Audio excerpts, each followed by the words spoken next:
इसी बीच एक बड़ी खबर बांग्लादेश से, जहां पर लोकतंत्र का गला दबाया गया। सरकार के खिलाफ अब नहीं बोल पाएंगे सरकारी कर्मचारी। यूनुस के खिलाफ बोलने पर नौकरी चली जाएगी। हड़ताल करने पर जबरन रिटायर किया जाएगा। पद या वेतन में भी कटौती की जा सकती है। बांग्लादेश की मोहम्मद यूनुस सरकार ने एक नया अध्यादेश जारी किया है, जिसके बाद अब सरकारी कर्मचारियों का विरोध प्रदर्शन करने का अधिकार इस अध्यादेश के जरिए खत्म कर दिया गया। इस अध्यादेश के तहत अगर कोई सरकारी कर्मचारी हड़ताल करता है तो उसकी नौकरी में जबरन सेवानिवृत्त किया जा सकता है और साथ ही पद या वेतन में भी कटौती की जा सकती है। हड़ताल करने पर भी जबरन रिटायर किया जाएगा। पद या वेतन में भी कटौती की जा सकती है। यानी कि सरकारी कर्मचारियों के लिए अब लोकतंत्र का गला दबा दिया गया है। सरकार के खिलाफ अब अपनी आवाज नहीं बुलंद कर सकते हैं सरकारी कर्मचारी।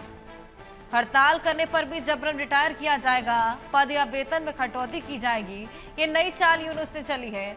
अब लोग लगातार बस इलेक्शंस की मांग कर रहे हैं, जो कि अगले साल होने हैं, और इसी को लेकर लोग बेसब्र हैं, क्योंकि इलेक्शंस कराने की जो जद्दोजहद लोगों को झेलनी पड़ी थी, जिस तरीके से लोगों ने लगातार अपनी आवाज बुलंद की, लगातार विरोध प्रदर्शन किए, तब जाके यूनुस को आखिरकार दबाव में आकर इलेक्शंस की डेट घोषित करनी पड़ी, जो उन्होंने अगले साल तक टाल दिए। हालांकि सत्ता पर काबिज रहने के लिए भी यूनुस तमाम तरह की कोशिशें करने में लगे हुए हैं।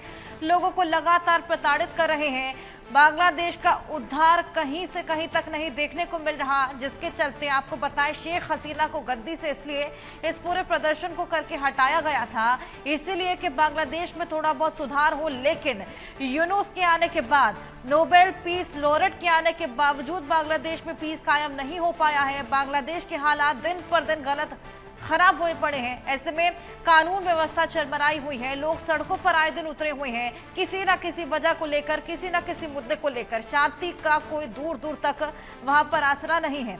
ऐसे में अब जो सरकारी कर्मचारी हैं, उनकी आवाज को दबाने के लिए, लोकतंत्र का गला घोटने के लिए एक नया फरमान जारी किया गया है, जहां पर अब सरकारी कर्मचारी सरकार के खिलाफ अपनी आवाज तक नहीं उठा सकते। हड़ताल करने पर जबरन रिटायर किया जाएगा, नौकरी से हटा दिया जाएगा, पद या वेतन की भी कटौती की जा सकती है।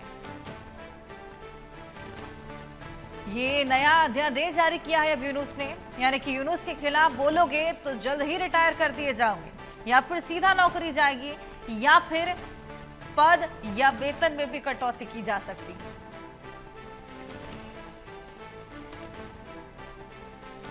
सरकार के खिलाफ अब कोई भी सरकारी कर्मचारी नहीं बोल पाएगा।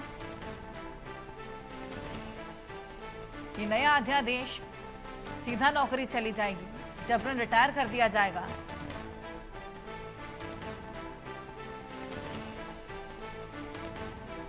यूनुस के खिलाफ बोलने पर नौकरी जाएगी, हड़ताल करने पर जबरन रिटायर किया जाएगा। लोगों की आवाज, या फिर यूं कहें कि लोगों को बोलने का हक भी अब छीन लिया गया है। हालात बांग्लादेश के बेहद खराब हो चले हैं। रैनिक दत्ता हमारे सहयोगी और जानकारी के साथ हमारे साथ जुड़ गए हैं। रैनिक, इस नए अध्यादेश का मतलब तो यही है, नौकरी में रहना है तो यूनुस यूनुस कहना है। हाँ, नहीं देखिए, बांग्लादेश में ये जो नया अध्यादेश जारी किया गया है, इसमें एकदम एक बात तो साफ है कि मोहम्मद यूनुस पहले दिन से जो करते हुए नजर आए हैं, वैसा ही फिर से एक बार उनकी तरफ से ये अध्यादेश में एकदम ऐलान किया गया है कि हर एक सरकारी कर्मचारी को मोहम्मद यूनुस का गुण गाना होगा। और उसके साथ साथ ही ये सिर्फ वो बात नहीं है, मोहम्मद यूनुस एकदम ये अध्यादेश जारी करते हुए एक बात साफ कर दिए है कि कोई भी अगर मोहम्मद यूनुस के खिलाफ जाएगा तो उनके खिलाफ में मोहम्मद यूनुस कभी भी जा सकता है। और वो सरकारी कर्मचारी हो, उनको ध्यान रखना पड़ेगा कि मोहम्मद यूनुस के खिलाफ में किसी भी हालात पे वो ना जाए। दूसरी तरफ अगर देखा जाए तो ये पहली बार नहीं है, इसके पहले भी मोहम्मद यूनुस जब सत्ते में आए थे, उसके बाद से लगातार सरकारी कर्मचारी हो या नॉन गवर्नमेंट स्टाफ हो, सबके खिलाफ में ये स्टेप लिया था कि किसी भी हालात पर मोहम्मद यूनुस का नाम ही उनको जपना पड़ेगा। मोहम्मद यूनुस के खिलाफ में अगर कोई बयान देगा तो वो देशद्रोह कहलाया जाएगा। दूसरी तरफ अगर देखा जाए तो उनके खिलाफ में कार्रवाई भी होता हुआ नजर आया है। और अभी ये अध्यादेश से एक बात साफ हो चुका है कि मोहम्मद यूनिस अभी भी खुद का जो माइंडसेट चेंज नहीं किया है, और जिसका नतीजा पर सरकारी कर्मचारियों के ऊपर यह अध्यादेश जारी किया गया है। जिस अध्यादेश के मुताबिक अगर देखा जाए तो हर एक सरकारी कर्मचारी को मोहम्मद यूनिस के लिए काम करना पड़ेगा, मोहम्मद यूनिस के लिए बात करना पड़ेगा। और बयान भी अगर कोई दे तो मोहम्मद यूनिस के खिलाफ में किसी भी तरीके का बयान नहीं जा सकता है। तो अगर बयान जाएगा तो उनको नौकरी से हाथ धोना पड़ेगा। और उसके साथ साथ ये अगर देखा जाए तो मोहम्मद यूनिस जिस तरीके से कट्टरपंथियों को समर्थन कर रहे हैं, मोहम्मद यूनिस जिस तरीके से देश को परिचालित कर रहे हैं, तो इसी को देखते हुए बहुत सारे जगह पर बहुत सारे सवाल पैदा हो रहा है।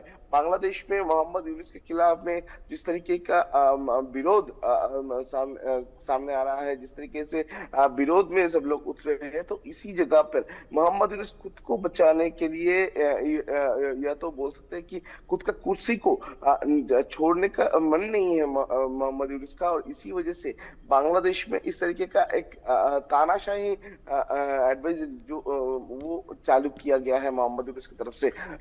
ये सिर्फ पहली बार नहीं है, इसके पहले भी मोहम्मद यूनिस के खिलाफ में जो लोग बयान दिए थे उनको उनके खिलाफ में कार्रवाई मोहम्मद यूनिस की तरफ से किया गया था। और अभी अभी भी इस तरीके का जो अध्यादेश जारी किया गया है, तो इस पे एक बार साफ है कि मोहम्मद यूनिस अभी भी उस डर को बरकरार रखने का कोशिश कर रहे हैं कि अगर कोई मोहम्मद यूनिस के खिलाफ में बयान दे, अगर कोई मोहम्मद यूनिस के खिलाफ में जाए तो उनके खिलाफ में कार्रवाई हो सकता है, उनके खिलाफ में मोहम्मद यूनिस जा सकता है, इंटरिम गवर्नमेंट जा सकता है। तो ये जो पूरा सिचुएशन, ये एडवाइजरी से ये अध्यादेश जो है इससे एक बात पूरा क्लियर हो चुका है कि मोहम्मद यूनिस का मेंटेलिटी या तो बोल सकते हैं मेंटल सेटअप अभी तक चेंज नहीं हुआ है। और जिसका नतीजा बांग्लादेश को भुगतना पड़ रहा है। बांग्लादेश में इलेक्शन को लेकर एक तरफ प्रॉब्लम चल रहा है, दूसरी तरफ लॉ एंड ऑर्डर सिचुएशन को लेकर प्रॉब्लम चल रहा है। ठीक इसी सिचुएशन में मोहम्मद यूनिस की तरफ से इस तरीके का अध्यादेश जारी करना,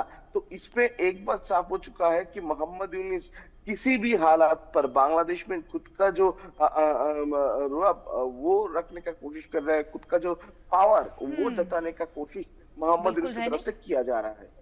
अब देखना होगा इलेक्शंस कब तक होते हैं, क्योंकि लोगों को लगातार इंतजार इलेक्शंस का है ताकि उनको निजात मिल सके इस तरह के अध्यादेशों से। बहुत शुक्रिया तमाम जानकारी के लिए।